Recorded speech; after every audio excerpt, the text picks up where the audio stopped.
Hey everybody, it's Lynn, and it is day 12 of my 22 push-up challenge. Happy Thanksgiving, everyone, and happy Friday. Before I do my push-ups today, I wanted to say a few words about chronic pain. Just to start off the discussion, I think maybe a few videos regarding chronic pain may be helpful. So, today I just wanted to talk a little bit about what pain feels like, because there are different types of chronic pain. So just to give a few examples, people who have got chronic intractable pain often relate it to pressure or damage to a nerve root or pathway. If you can imagine what a toothache is like, your very, very worst toothache with no pain medicine, and that toothache never, ever, ever going away. That might be a start in terms of understanding the impact of chronic intractable pain. It is perhaps not the best example, but right now it is the best I could really think of to try and translate what that pain might feel like to people who have not experienced chronic pain or a long and large amount of pain. Like many of our combat veterans do, perhaps during combat and certainly upon return home, post varying types of injuries, often shrapnel related because of the as I've mentioned before, the increased use of IEDs in warfare these days. But you can also have chronic pain related to other traumas such as MST. MST is sometimes committed with an object, such as a broom handle or a toilet brush, and damage to the tissue with items can cause scar tissue, which can come with a host of problems, including chronic pain. And chronic dysfunction of the area, and sometimes nerve pain may be involved as well with those types of attacks. So those are just a couple of examples. PTSD and other mental health issues such as stress, anxiety, depression, they all come with their own type of pain. And the closest thing I can think of to begin a discussion about what that might feel like, and therefore what can we do to support people in that type of pain. The closest thing I can think of is to say, think about your biggest fear, your biggest anxiety, or perhaps what you consider the worst thing that has ever happened to you, that just made you feel awful.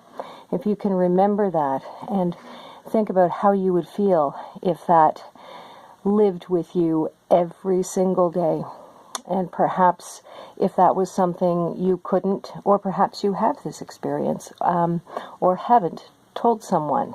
Often people in mental anguish, I think, are feeling that, can feel that fearful and that hopeless, that hopelessness that often goes along with that type of in-depth to the core fear. So those are a couple of examples just to start the conversation about chronic pain. I think a great beginning place is understanding that there are different types of chronic pain, and that even in those different types, every individual's experience with pain is unique.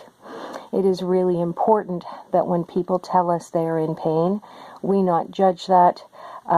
We, as certainly supporters, health professionals, we people who have been confided in by individuals in pain, need to convey acceptance, belief, and if we can't think of a way to help, we need to ask if there is a way to help.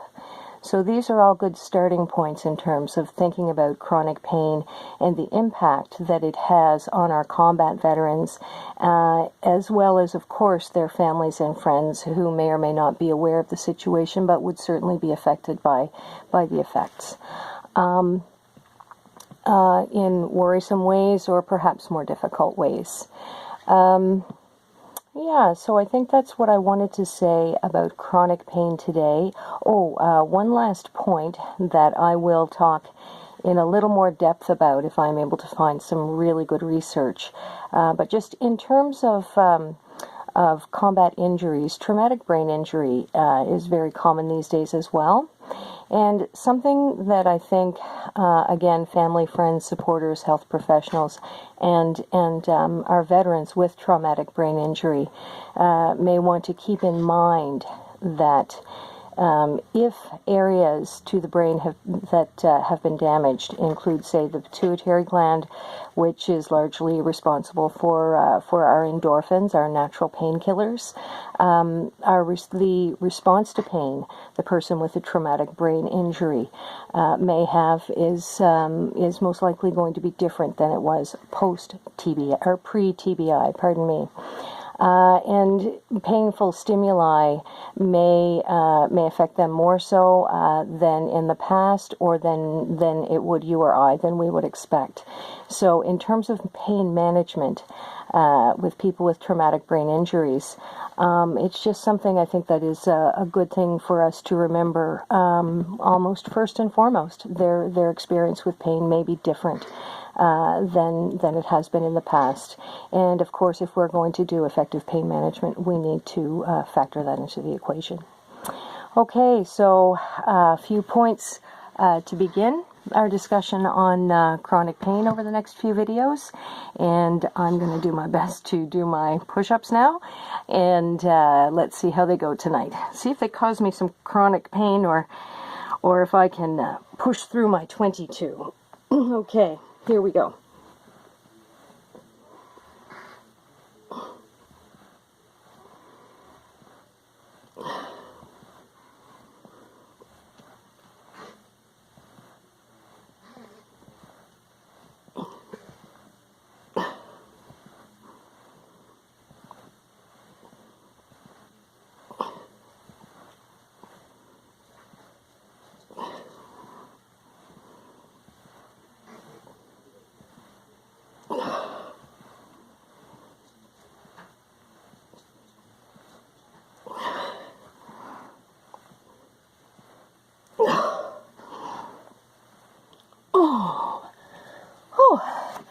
I think that was 22.